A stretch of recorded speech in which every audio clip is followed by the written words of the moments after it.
All right. Shalom, family. It's your brother Kanaiba coming at you once again with this video titled Canelo Alvarez versus Terence Crawford, More Than a Fight, Blood Moon Edition. Okay, so I know a lot of you are looking at the thumbnail and you're thinking, well, this is very interesting. And yes, it is. It's very deep too. Okay, but yes, this video that I'm doing, of course, is being recorded the day of the fight. Okay, this is just hours before the fight, which is September 13th, 2025. Okay, you have the mega fight between Mr. Saul Canelo Alvarez and Mr. Terence Bud Crawford. Okay. Now, I'm going to be going into why I did this thumbnail the way that I did, okay? Because Tupac plays an integral part of this whole storyline on the left-hand side, okay? That's actually what I'm really mostly going to be focused on, okay? Not so much the two-dimensional aspect of the fight and who I think is going to win, but behind the scenes, three-dimensionally. Okay, there's a storyline that's being told, okay? And it's almost adjacent to what really went on with Tupac when he died, okay? But we're going to get into that. But when you actually read the scriptures, okay, in Jeremiah, the 10th chapter, what does the Lord instruct us through the prophet Jeremiah, okay? He tells us not to learn the way of the heathen, right? And not to be dismayed at the signs of heaven, because these are the types of things that the heathen are dismayed at. Talking about the non-Israelite nations, okay? When the Lord tells us not to be dismayed at the signs of heaven, okay, that's referring to the celestial bodies, okay? What the other nations do, they'll look at they are dismayed at the celestial bodies, okay? And they'll take the celestial bodies and they'll make gods out of them, okay? And they pay very close attention to those things. Now, we as Israelites, we are to pay attention to what the Most High told us to pay attention to as far as those things go, okay? Now, that leads us to what happened this past Sunday, okay? Now, we already know what the Lord told us about the moon, and we'll get into that in a minute. But something actually happened 6 days ago, okay? Now, see this. It says on Sunday, September 7th, 2025, a significant celestial event will occur, which it already did. It says, a total lunar eclipse, also known as a blood moon. During this time, the Earth will pass directly between the sun and the moon, causing Earth's shadow to fall across the lunar disk. This will make the moon appear a deep red color as sunlight filters through Earth's atmosphere. The eclipse will be visible in parts of Asia, Australia, Europe, and Africa, and is a perfect opportunity to observe a blood moon. So this past Sunday on September 7th, keep that in mind. That is very important, that date. September 7th, there was a blood moon this past Sunday. Okay? Now, real quick, we always do this when we deal with blood moons, but I'm going to keep bringing you to remembrance. Let's go to the scriptures real quick and let's see what the Lord told us about the moon. Okay, watch this. This is the book of Genesis, chapter 1 and verse 14. And it reads, it says, and God said, let there be lights in the firmament of the heaven to divide the day from the night, and let them be for signs and for seasons and for days and for years. Okay. So when we look at the celestial bodies, we do what's commanded of us as Israelites, okay? we know that the celestial bodies are put there, of course, for lights. That's one reason. But another reason is for signs. Okay, a lot of times the Lord will give us a sign within the celestial bodies. Okay, be it the sun, the moon, the stars, etc. Okay. Of course, when you look at great figures in the Bible, like Moses and Yahweh Shai, okay, there was a specific star that was in the sky that lets you know that they were about to be born and things like that. Okay. Now, as far as the moon goes, right? Whenever you see a blood moon is usually a bad omen. Okay, it's usually impending destruction that's on the way whenever you see a blood moon. Okay, and there was just one this past Sunday.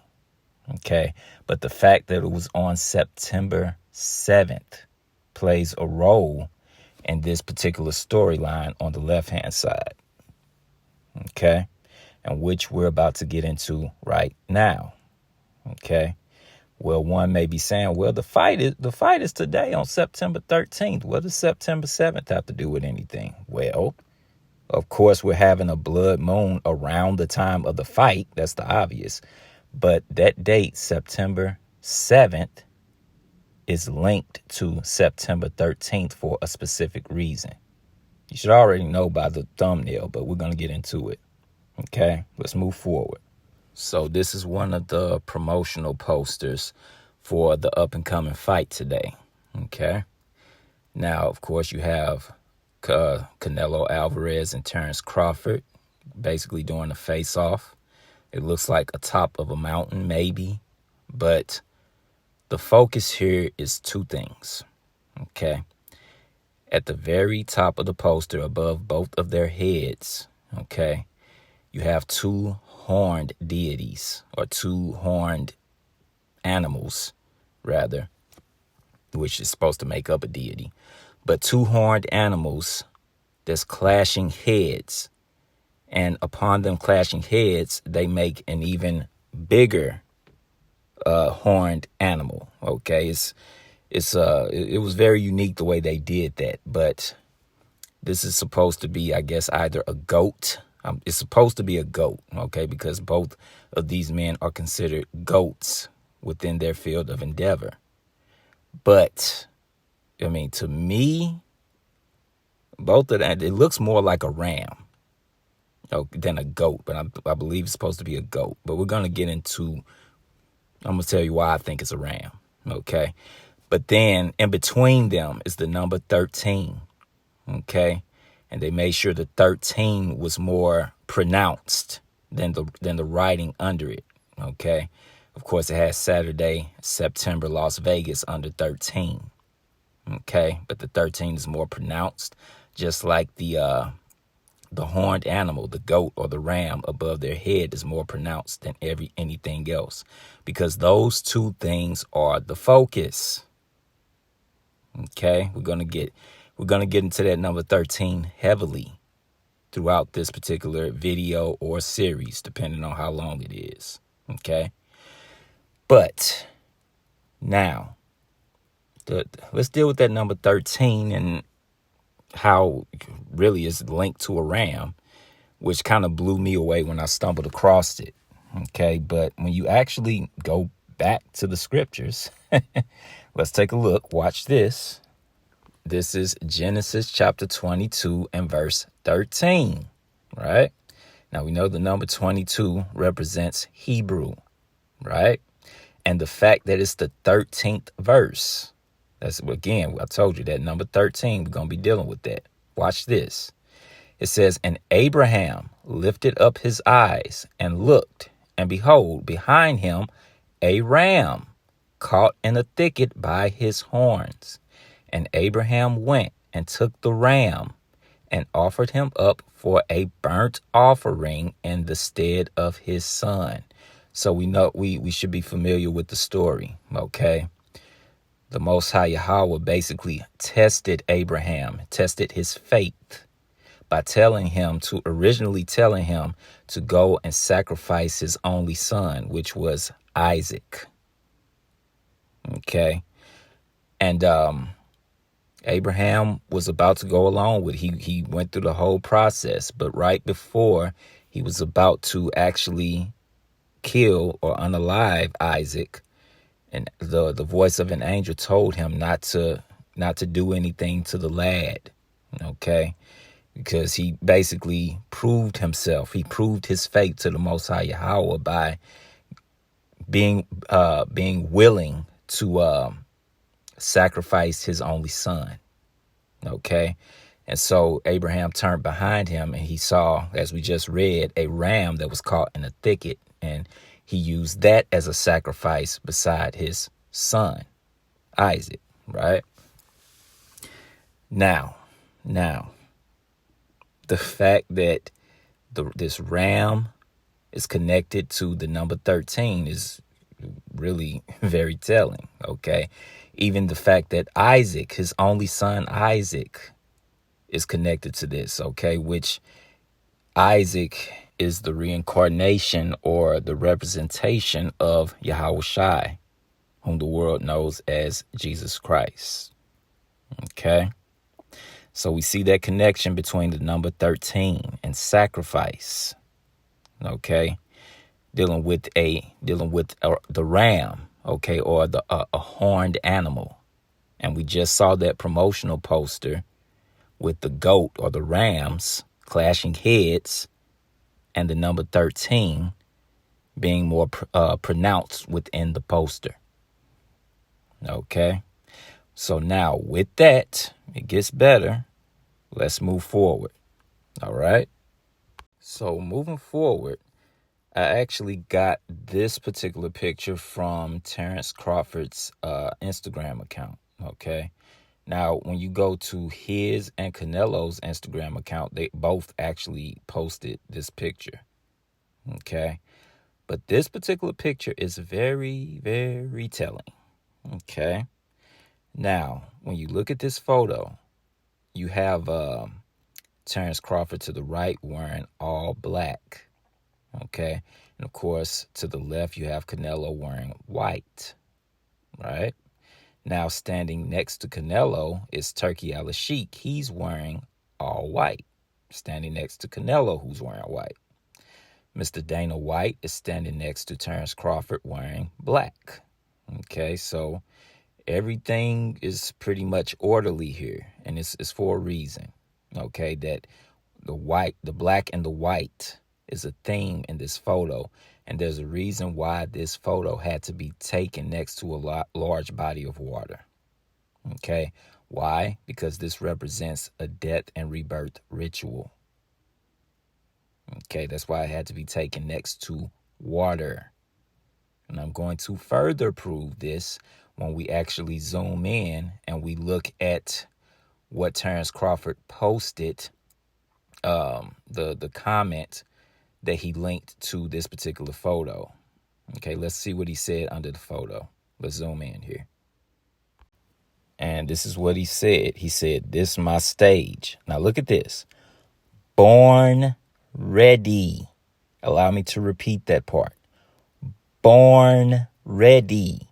And notice he has born ready in all caps. He understands what's going on here. Okay. Why does he have born ready in all caps? Because this is a death and rebirth ritual. That's what's going on here. That's why the color scheme had to be him wearing black, Canelo wearing white, and it had to happen in front of a large body of water. How do I also prove that? Well, it says here that this photo was taken 5 days ago. Today is the 13th. If you go 5 days ago, that puts us at what? September the 8th, right? September is the 9th month, and this was on the 8th day. 9 plus 8 equals 17. 17, it represents what? Death and rebirth, and is linked to water.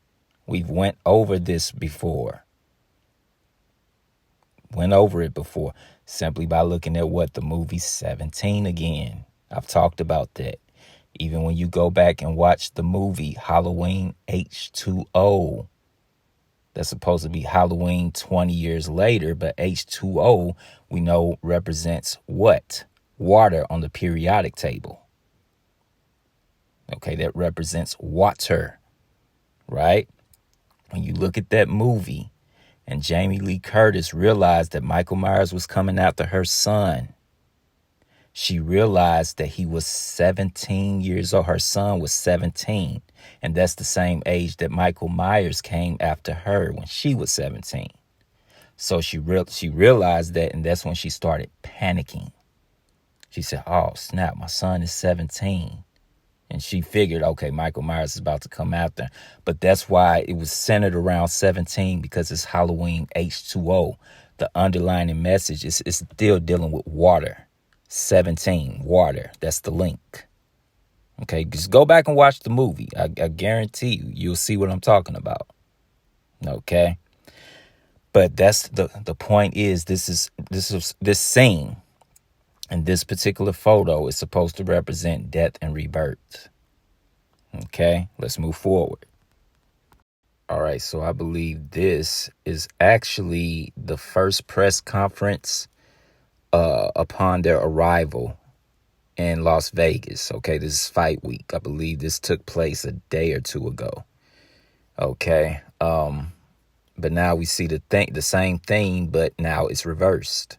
Okay, at this particular press conference that just happened, Canelo came in wearing all black, the same way Terence Crawford did in the previous photo we just watched.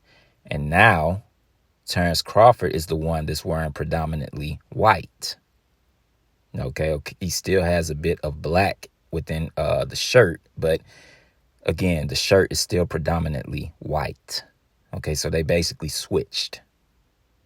Okay, but again, this still lets me know that this is still a ritual that's taking place. That's why this fight had to take place on September 13th, today. Okay, that's why it's taking place today. Okay, this is being recorded before the fight, but it's the same day. Okay, but now some may say, well, you know, Canelo, he's doing it on this day because it's right before Mexican Independence Day. Well, on a two-dimensional level, you're right, but but the fact that he's doing it this particular Saturday on the 13th, it speaks volumes. Okay, and I'm going to further prove that, especially with the blood moon being 6 days prior on that Sunday, September 7th. Okay, let's continue. So here we have a bit of information about Mr. Canelo Alvarez. Okay, now from at this point, as we're speaking right now, this is before the fight. Okay, Canelo has a sum total of 67 fights. Allow me to repeat that. He has a sum total right now, before the fight, he has a sum total of 67 fights. Okay. Now, that's 67. If you deal with the law of reversals, that's 76. Which represents what? The Capricorn. Saturn. That's why it's happening on Saturday. The goat, which is who? Pan. Right? And to break it down even more simply, 6 plus 7 equals what? 13. Okay? I'm telling you, this is not a coincidence that all these numbers are aligning right now. We're going to see it as we continue. Okay, but as of right now, Canelo Alvarez has 67 fights. Okay, let's move forward. Let's take a look at the same information about Mr. Terence Bud Crawford. Let's take a look here. So here's the same information about Terence Bud Crawford. Okay, And as of this moment right now, he has 41 fights. So what does that mean? The fight that's coming up tonight would be his what? His 42nd fight. 42. Now we know how significant the number 42 is on the left-hand side. Okay, the number 42 represents Osiris. Okay, it represents the 42 laws of Ma'at and Osiris, who basically in ancient Egypt, that what is it called? The famous hall that you have to pass through from life to death. Okay, and basically your deeds get weighed on the scale of Ma'at, if my memory serves me correctly. Okay, if you tip the scale the right way, you get to pass on into the afterlife, if I'm not mistaken. But again, this is what the number 42 is connected to on the left-hand side, things like that. Okay, this is going to be Terence Crawford's 42nd fight, okay, which is linked to Osiris. Osiris is linked to death and resurrection. Okay, he's, again, when you look at that number 42, it's also linked to the number 6 and the number 7, right? 6 times 7 is 42. Right now, Canelo has 67 fights. Y'all see that? So there is a ritual that's going on, and the numbers are lining up. This is what's going on in the background while everybody is looking at this fight two-dimensionally and excited for the entertainment aspect. And I am too. But you got to understand there's something deeper that's happening in the background that's being carried out. Okay. And of course, this is just my critique. I could be wrong. Okay. But with that, let's move forward. So here's some information I came across about the number 13.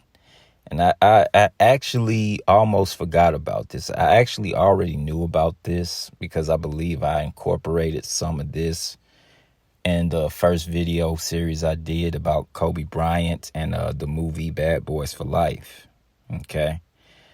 But the number 13 is linked to Mary in the Catholic Church, which, of course, is simply the so-called Mother Goddess. Okay, they're idol worshipers in the Catholic Church. The Catholic Church is rooted in paganism. Okay, so when you see this, notice or just know it's not talking about the Mary of the Scriptures. Okay, the mother of Yahweh Shai. This is dealing with the so-called Mother Goddess. Okay. But let's read it anyway, okay? It says the number 13 belongs to Mama Mary. The number 13 is oftenly associated to bad luck. However, the belief that the number 13 is bad luck or an unlucky number is essentially a superstition. And as Catholics, we should never engage ourselves in believing such. There is more holy events to the number 13 that we need to consider, and most of them belong to Our Lady. Okay. Now I'm not going to go through that whole list, but you see the point that the number 13 within the Catholic Church is heavily connected to the quote-unquote Mother Goddess, okay, who they claim is Mary, but they don't know what they're really worshiping or what they're really doing, okay? The number 13 is connected to the so-called Mother Goddess, okay? To further prove that, let's move forward, okay? Just be patient. I told you we're going to deal with this number 13, and we going to connect all the dots. All right, watch this. So, of course, today is September 13th. Now, watch this. It says the zodiac sign for September 13th is Virgo. Okay. People born under this sign typically character. Okay, we ain't got to deal with all that because this stuff is stupid. But the point being that the astrological sign or the zodiac sign that September 13th falls under is the Virgo. Okay, what is Virgo short for? Okay, you should already know. It's short for virgin. Dealing with what? The mother goddess. Okay, again, that's why this fight is taking place on September 13th within Virgo. The number 13 is linked to quote unquote Mary in the Catholic Church, which is the so-called mother goddess. Okay, September 13th falls within Virgo, virgin. In fact, let's prove that. Watch this. Let's move forward. Now, would you look at that? It says maiden, Virgo, ancient Greek. It says Latin for virgin or maiden. I told you Virgo is short for virgin. Okay, or maiden. Again, going back to the so-called mother goddess. It says it's the sixth astrological sign in the zodiac. It spans from the 150 to 180th degree of the zodiac. Okay, so now you know I'm not capping. You see the word Virgo is literally short for virgin because it represents the so-called mother goddess. Now it should really shed more light on why this fight is happening on September the 13th. And we already proved the number 13 is also linked to the so-called mother goddess. Okay, so now that we have all that, let's move forward. We're gonna start putting the pieces to the puzzle together. Okay, just bear with me. I always bring things full circle. Okay, watch this. The 13th tarot card is the Death card. Allow me to repeat that part. The 13th tarot card is the Death card. A significant card in the major arcana representing transformation, endings, and the necessary process of letting go to allow for new beginnings, again, death and rebirth, and personal growth. It symbolizes change, but not necessarily physical death. Oh yes, it does. And I'm going to prove that. It says, but rather the end of one phase of life to usher in a new one. Okay. Now, this could actually be the case for Canelo Alvarez and Terence Crawford. Okay. It may not be a quote unquote physical death that takes place during this particular ritual that's being carried out. Okay. But the end of one phase and the beginning of a new. Okay. Because unless this fight goes to a draw, somebody got to win and somebody got to lose. And it's going to be a new beginning for one of them and the end of one phase and the beginning of a new. Okay. Really, either way it goes. Okay. But if Crawford wins, most people are probably going to look at him as the new face of boxing. Right now, it's Canelo Alvarez. Right. But again, if Canelo wins, then it's going to be the death of Terence Crawford's undefeated win streak.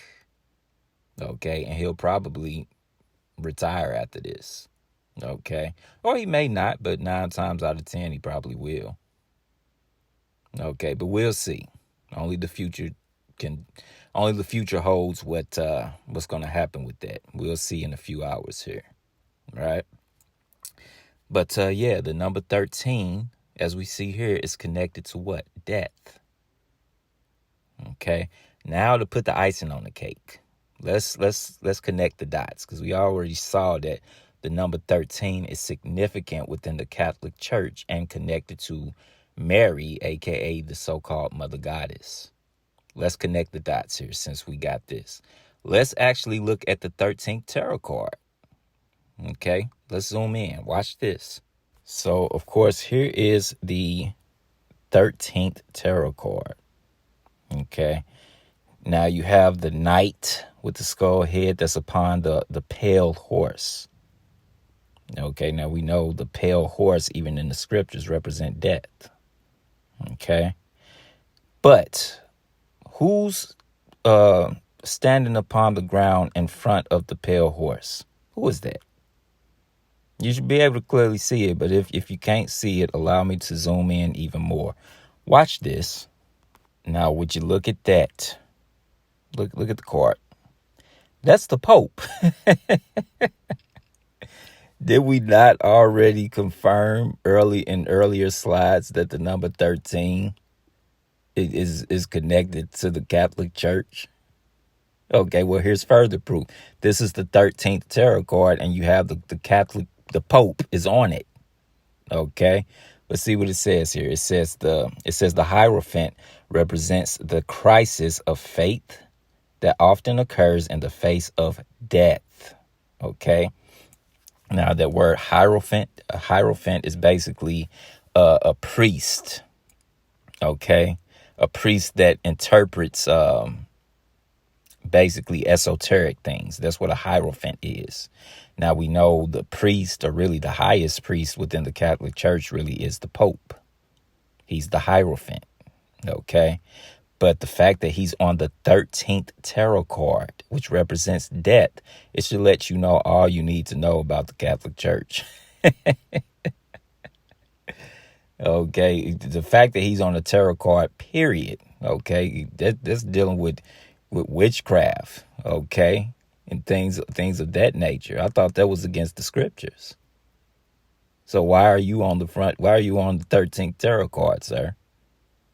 But again, that should let you know the Catholic Church has nothing to do with the scriptures. It has nothing to do with the Most High and His Son. Okay, the Catholic Church is rooted in the mystery school systems of old.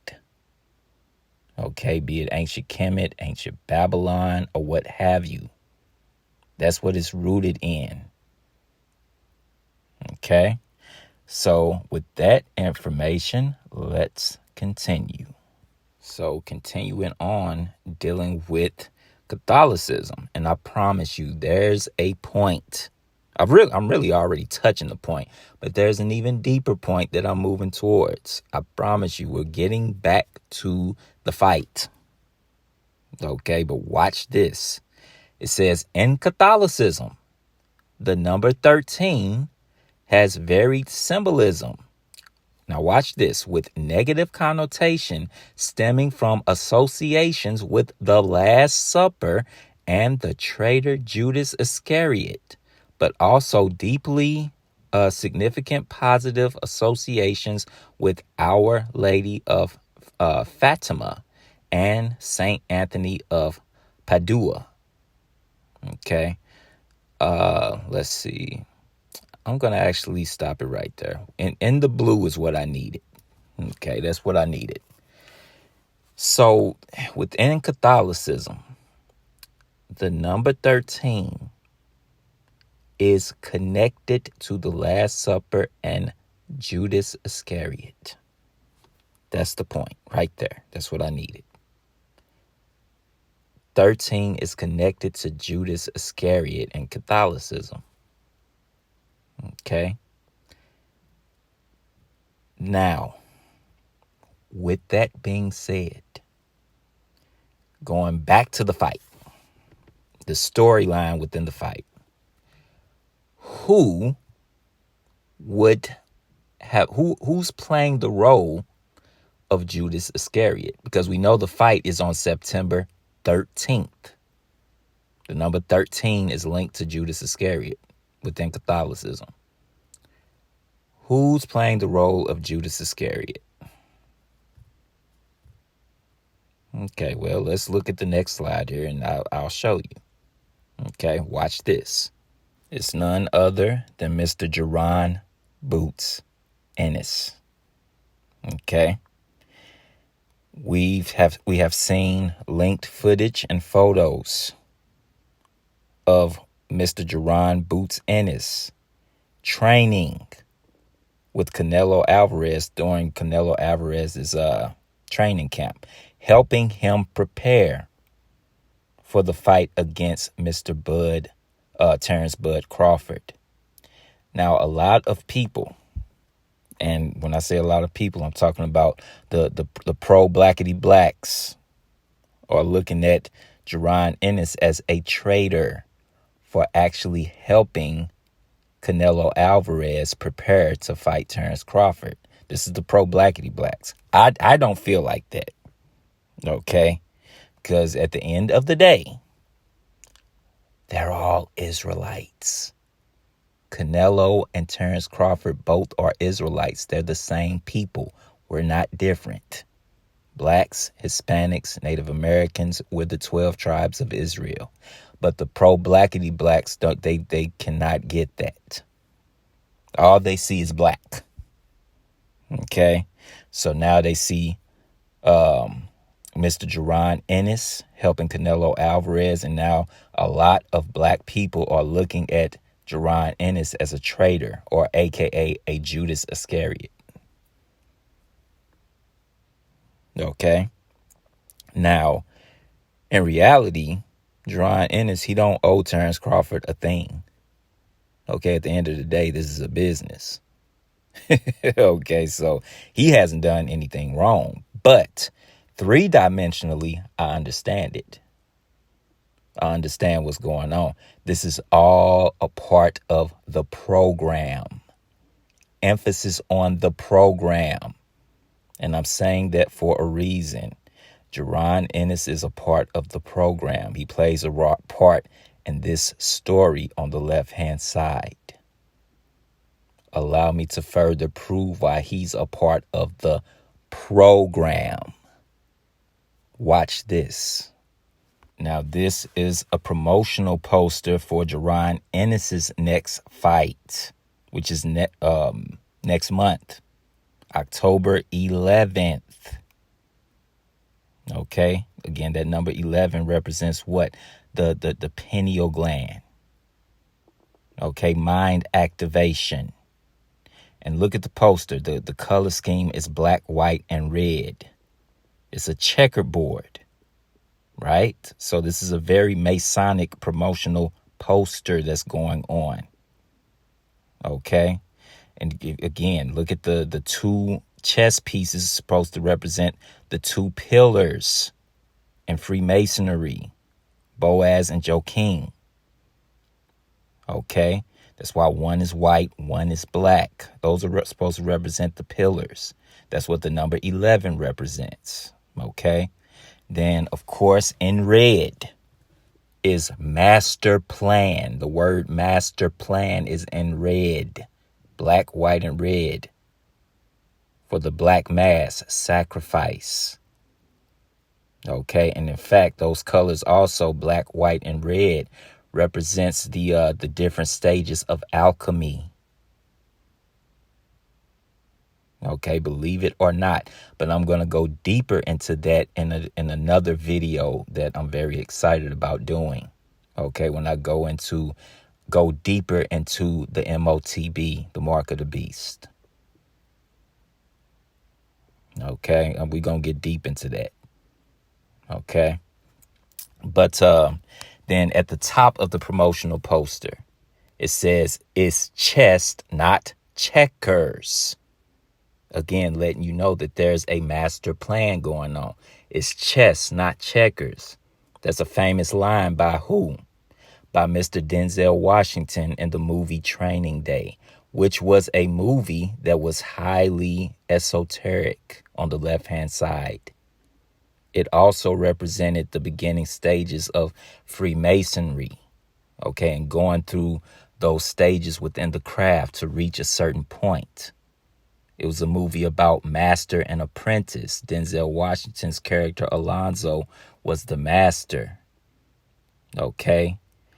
Ethan Hawke's character, who was Jake, he was the apprentice.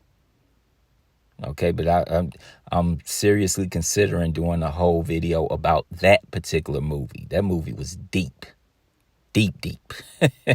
Okay, but that's what's going on here. Okay, so they have plans for Mr. Jerron Boots Ennis, and he's playing a role in this particular storyline with Canelo Alvarez and Terence Crawford. Okay, now to further prove that point, that he's a part of the program in this particular storyline, let's move forward. Watch this. Now look at this. Programmer's Day. I know y'all looking at me like, Knife, what you talking about? What is a Programmer's Day? Well, watch this. It says Programmer's Day, also known as the Day of the Programmer, and occasionally, watch this, as Day 28, or in other words, 28, Day 28. Very important, okay? But it goes on to say what? It's an international professional day that is celebrated on the 256th hexadecimal 100th, or the 2/8. It's been a long time since I've been in math class. Bear with me. It says day of each year. It says this is September 13th, or this is September 13 in common years and September 12th in leap years. So September the 13th is Programmer's Day, or Day 28. Now you may be asking, I told you there's a reason why I was putting emphasis on Jerron Ennis is a part of the program. He's connected to this. September 13th is Programmer's Day, which is also known as Day 28. Let me ask y'all something. There's a movie that came out this summer.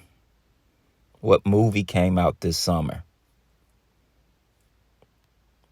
Well, let's not leave it to suspense. Here's the answer. Watch this. It was 28 years later. Okay, with the original being what? 28 days later. But 28 years later came out this year in June. Okay, let's get the specific date that it came out. Let's go to the next slide. And here we have it.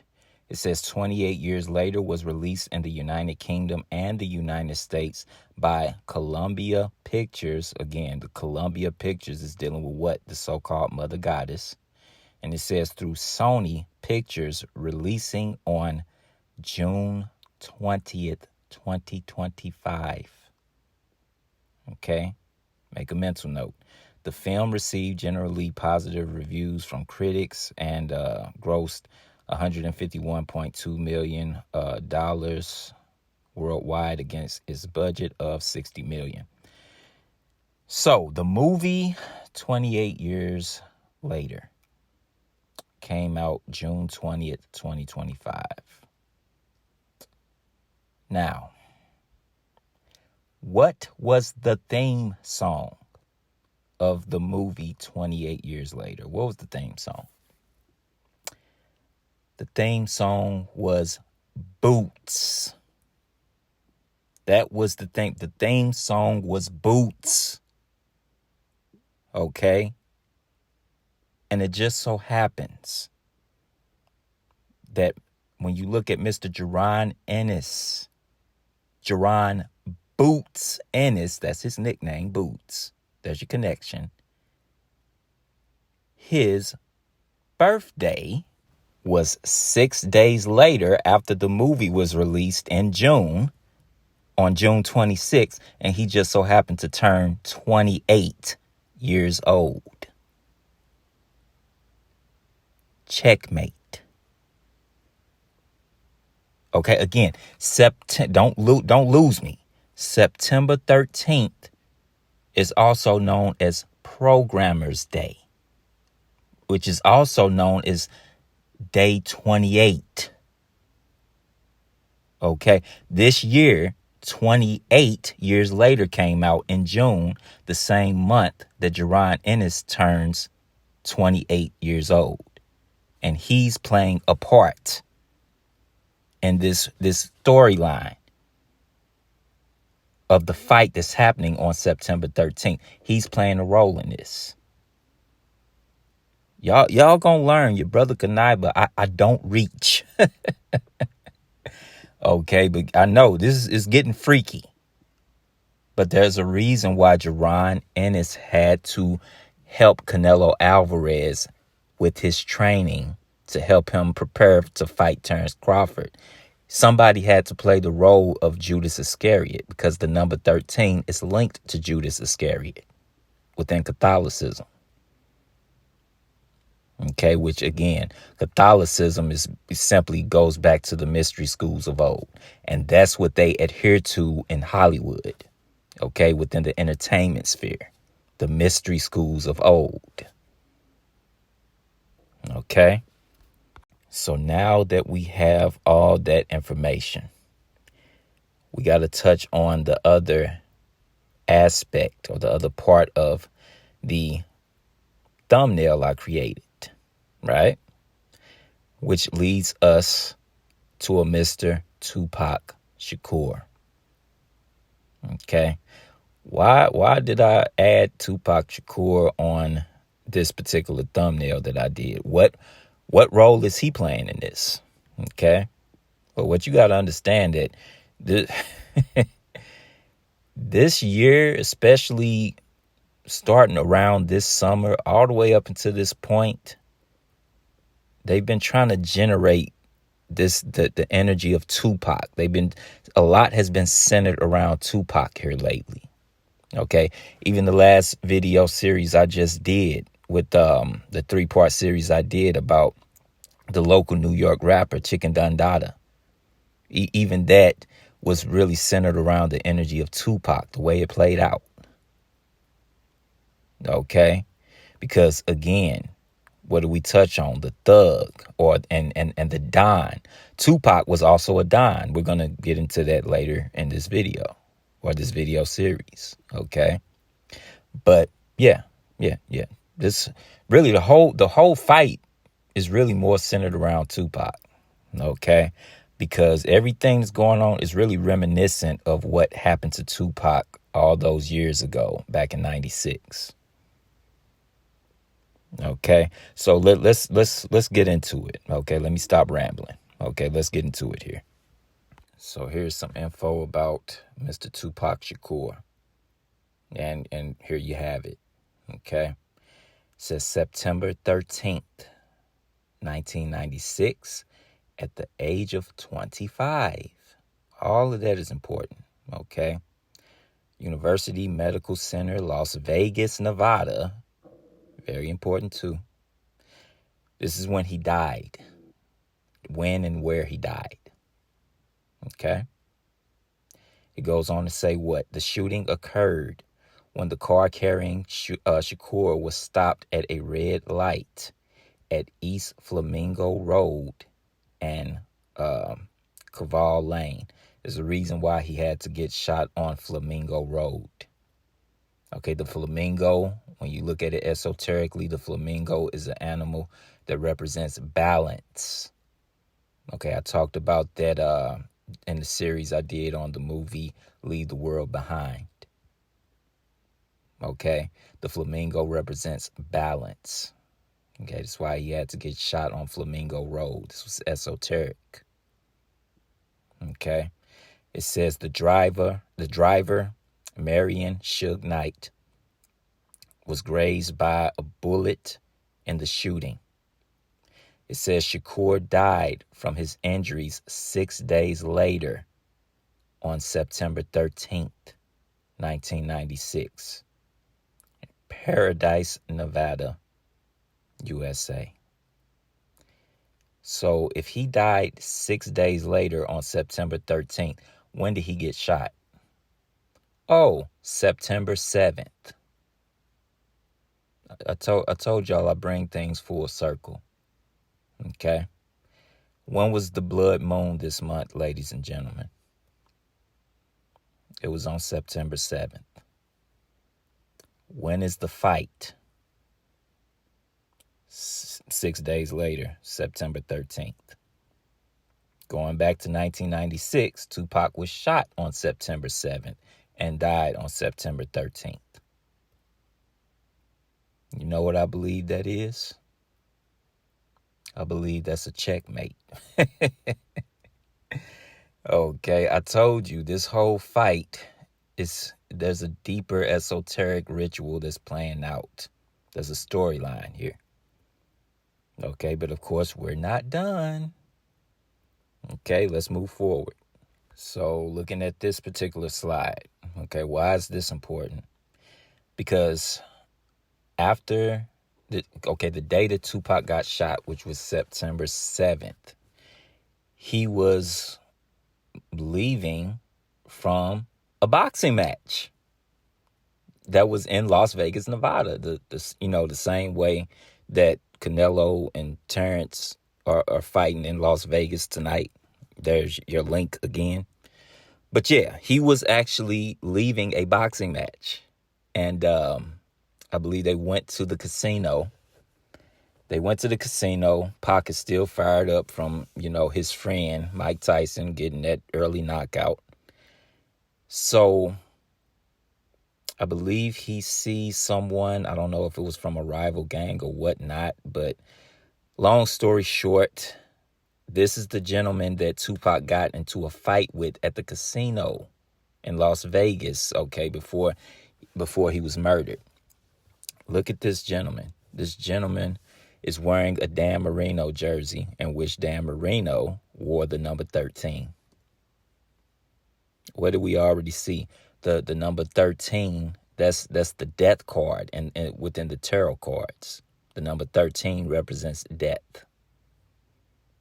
Okay, this is why that man was sent there to get into it with Tupac. He had to, and they had him wear the number 13. This was all a ritual. Tupac was about to be ritualistically removed or sacrificed. That's why this gentleman he got into a fight with was wearing the number 13. Okay? With that, let's move forward. So now let's talk about something. Let's deal with Tupac's rival, his number one op at the time, which was the New York rapper Biggie, right? Tupac was ritualistically removed in the year 1996, right? September 13th, 1996 to be exact, right? Let's do something. Let's rewind 2 years earlier than that. Let's go back to the year 1994, shall we? Let's look at something with Biggie. Biggie released an album in 94. It's called Ready to Die. Let's take a look. Well, watch this. So here's some information on Biggie's album, Ready to Die. And as you see, the color scheme, of course, is black, white, and red for the black mass sacrifice. But everybody do me a very big favor. Look towards the bottom of the screen and tell me, what day was this album released? Yeah. It was released on September 13th, 1994. So exactly 2 years to the day before Tupac was ritualistically removed, 2 years to the day before that, his number one op, Biggie, released an album on September 13th, 1994 called Ready to Die. Color scheme, black, white, and red. Y'all really think that's a coincidence? Nope. What else happened? 94. What else happened in 1994? Of course, Biggie released that album, but what else happened in 1994? Well, Tupac co-starred in one of my favorite movies, a cult classic called Above the Rim. Okay, he played in Above the Rim. He played the role of Birdie in Above the Rim, right? And from one of the opening scenes of that movie, it lets you know that that whole movie was esoteric and really predictive programming to Tupac's ritualistic removal in the near future. It was predictive programming. Okay. From that opening scene, when Tupac first appears in the movie, what is he wearing? He's wearing the orange leather jacket. Orange. Orange represents the number 33, which represents sacrifice and enlightenment. Okay, they were already letting you know. Okay. Then, of course, you fast forward when you look at the final street ball game between Tupac's team and the rival team, which was Kyle Watson's team. As you see here, it's only 9 seconds left, and the score is 75-76. Tupac's team, or Birdie's team, has 76 points. Of course, 7 plus 6 equals 13. Also linked to the number 42. Okay, again, all that goes back to the Capricorn, the goat, etc. But again, 7 plus 6 equals 13. Now, of course, Kyle Watson's team wins by an alley-oop at the buzzer, which would mean what? The ending score was 77-76. Again, the two esoteric numbers. Again, the number 77 goes back to Aleister Crowley and hit the phrase that he coined, "Do as thou wilt." Okay, which goes into his whole theory of stay true to thyself. True to thyself, or do as thou wilt. Going back to Colin Kaepernick. Okay, true to 7. Colin Kaepernick, true to 7. That goes back to stay true to thyself, or do as thou wilt, 77. That was the ending score, 77-76. Tupac's team had 76. 7 plus 6, 13. 7 times 6, 42. This is about to be Terence Crawford's 42nd fight. Okay. How did this movie end?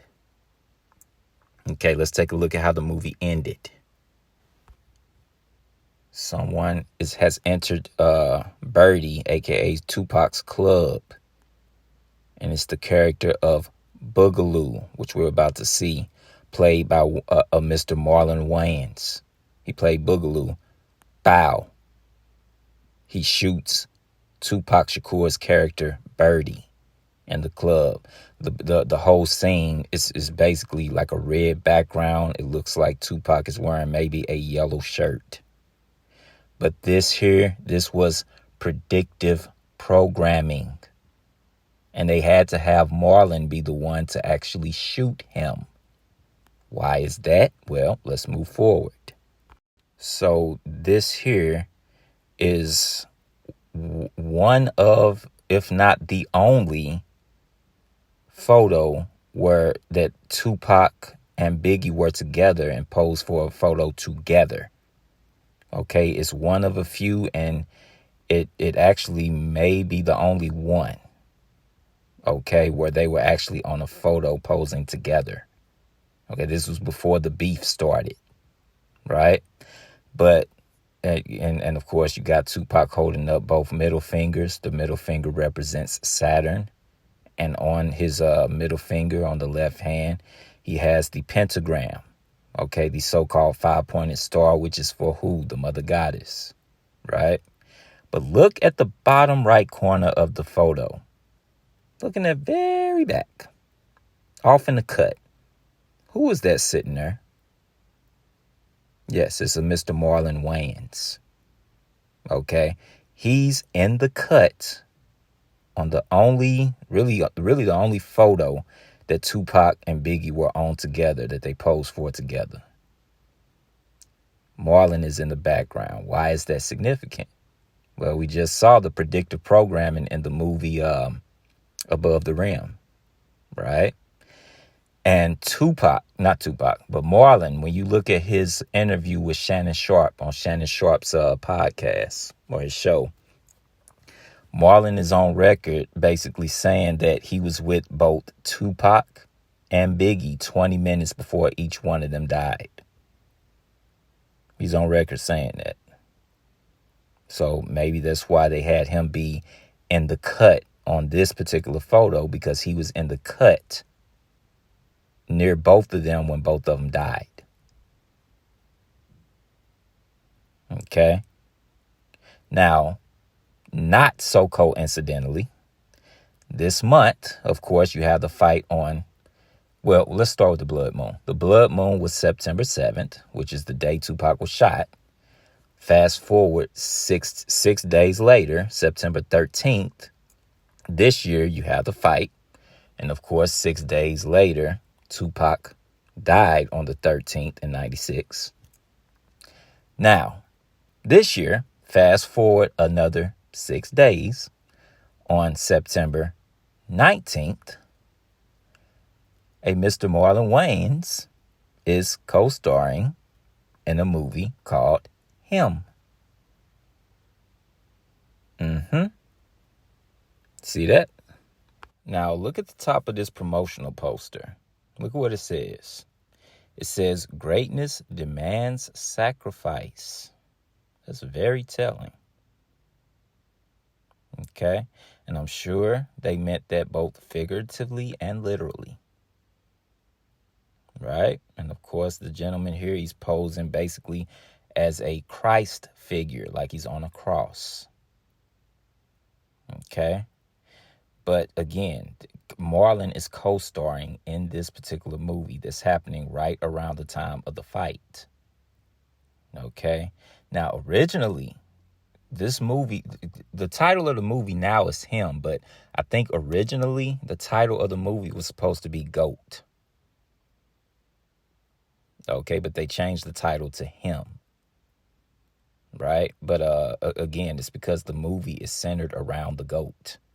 If you look at the trailer, from what I see, it looks like the GOAT is going to be a very important role in this movie. Okay, so now to move forward, showing you that this year, again, there's just a lot of energy centered around Tupac. That leads us to a rapper, Mr. Key Glock. Okay, that released an album this year. Okay, called Glockavelli. He released back in May. We're gonna read a little bit about that. Okay, but you see, this is a gentleman that's infatuated with Tupac. The two photo shoots are almost identical. Okay, and look at under Key Glock, he has All Eyes on Key. Okay, that's actually the deluxe edition to the album that he released, Glockavelli, right? Notice right next to that, you have the 5-pointed so-called star, the pentagram, which represents what? The mother goddess. Why? Because again, he's playing the role of the thuggy. Okay, the venerators of the mother goddess, just like Tupac was. Okay, let's move forward. Let's get some more information about Mr. Key Glock. Watch this. All right, so here's the information about his latest album, Glockavelli, and it reads. It says, Glockavelli is the 4th studio album by American rapper Key Glock. It was released on May 2nd, 2025, through Paper Route Empire and Republic Records as his major label debut album. Okay, so this year he releases Glockavelli, which is supposed to be a play on words to Tupac's album, which we're going to talk about, which many refer to as Machiavelli. Okay, but that really wasn't the actual name of the album. It's just called Machiavelli. But you'll see what I'm talking about in a minute. There's a point to that. But again, you see the energy. They're trying to basically resurrect that energy of Tupac. Okay, that's a part of this storyline. Okay, it's a lot of that going on this year, believe it or not. Okay, let's move forward. Let's get some more info. So here's some more info about the album. Now look at the length. The length of the entire album is 45 minutes and 47 seconds. Allow me to repeat that. The length of the album is 45 minutes and 47 seconds. 45 and 47, that's code for what? 9/11. Again, which is linked to who? A Mr. Donald Trump. He's Mr. 9/11. He's the 45th and the 47th president. Okay? Which now should lead one to wonder why during fight week, which is this week on September 10th, the day before 9/11, a Mr. Charlie Kirk was assassinated, who is closely linked to Mr. Donald J. Trump. He was assassinated, right? During fight week. Okay, right? Not too long after the blood moon. Uh-huh. Y'all, I'm telling you, y'all gonna learn. Okay, but let's move forward. Let's get some more info. Okay. So on May 5th, 2025, Key Glock released an extended version of the album titled Glockavelli The Don. Hey, y'all see that? Did I not just do a video series and I talked about that word Don? Okay, dealing with the local rapper Chicken Don Dada. Okay, well, he released this particular album, the extended version called Glockavelli The Don.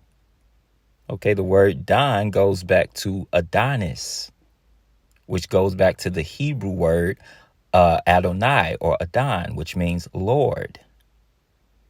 Okay, our Lord, the actual Lord, Yahweh Shai, was sacrificed at the age of 33. Okay. It goes on to say featuring 3 additional bonus tracks while suggesting on Instagram that a full deluxe edition would be arriving in the future. The deluxe edition of the album titled Glockavelli All Eyes on Key was released on August 29th, 2025. Again, all of this is centered around Tupac. The boy has an infatuation with Tupac. Okay, and again, Glockavelli the Don, what does that sound like?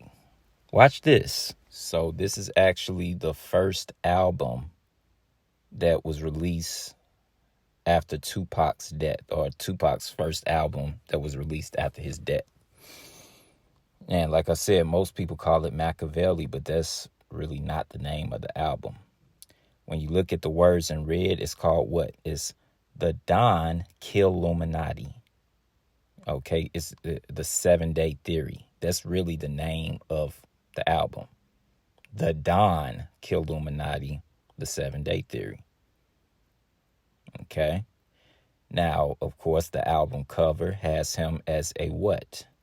A sacrificial figure, or a Lord, a Messiah, aka a Don. That's why it's called the Don Killuminati. Now, y'all should know I wasn't reaching when I added Tupac in the video series that I just did about Chicken Don Dada. Because just like Chicken Don Dada, Tupac was a Don. Also a thug. Okay? But that's what's going on here. Again, Mr. Key Glock is basically trying to mirror Tupac. Because that's the energy that they're trying to incorporate for some reason this year. Especially more towards the end of this year. Okay, let's move forward. So now this leads us to a Mr. Drake. Drake. Okay. So this is what Drake actually posted this year. I believe August 24th, I want to say. He posted this on his Instagram. But yeah, you see that? Tupac. Okay, now it's a photo collage that he posted on Instagram on this particular day. Let's see what else he posted. Okay, he posted the same photo that we just seen. Now watch this. So within the same photo collage, you see a death row chain. Okay, this is actually his chain too. And he's been catching a lot of flack in the media for this. Even Suge Knight is saying that's not an authentic death row chain. But I believe Drake is claiming that it is. Okay. But again, this is the record label that Mr. Tupac Shakur was signed to, which that in and of itself was predictive programming. He was signed to death row when he died. Okay, but this is so random, or really not so random, okay, that Drake is posting this on his Instagram a month before this fight. Okay, let's look at the next photo in the collage. Watch this. So I believe this is the back of the pendant, and it says what? All Eyes on You, 1996. Okay. Now again, Key Glock, his album was what? The deluxe edition was what? All Eyes on Key. Both of these men, Key Glock and Drake, basically summoning the energy of Tupac. Okay? And again, you got the fight tonight, September 13th. It's the day that Tupac died. All of this is not a coincidence, ladies and gentlemen. I'm telling you. All right, let's move forward. So let's end it with talking about a Mr. Kobe Bean Bryant. Okay. How does he tie into all this? Well, I'll tell you. That year, 1996, that was a very important year within the craft. Okay. Because, well, one, the year 96, that represents as above, so below, for one. And number two, 1996, this is the year that Mr. Kobe Bean Bryant is drafted into the NBA. Okay, it starts the next part of his script. Was in 1996. Okay, but let's get a little bit more information about that.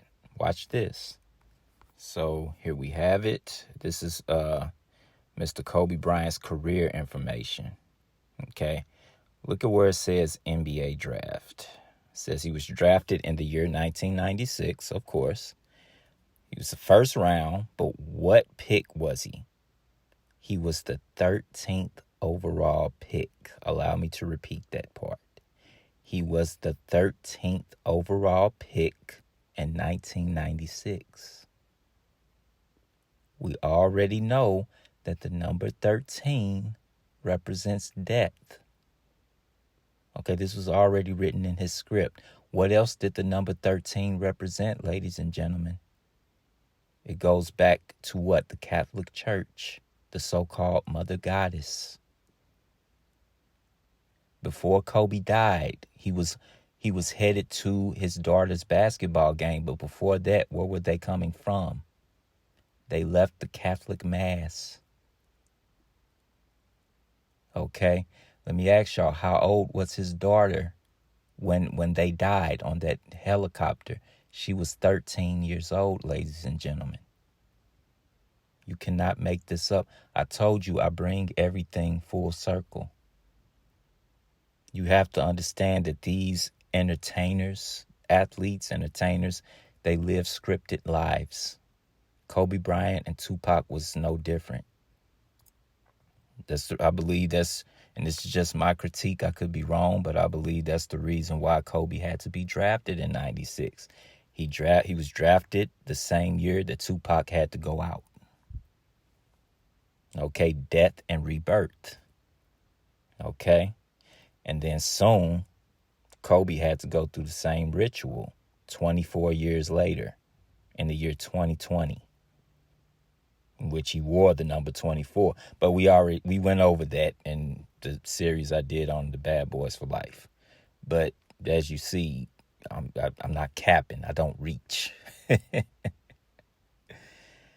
But with all that being said, seeing that Kobe Bryant, he was the 13th overall pick in 1996, again, centered around the number 13.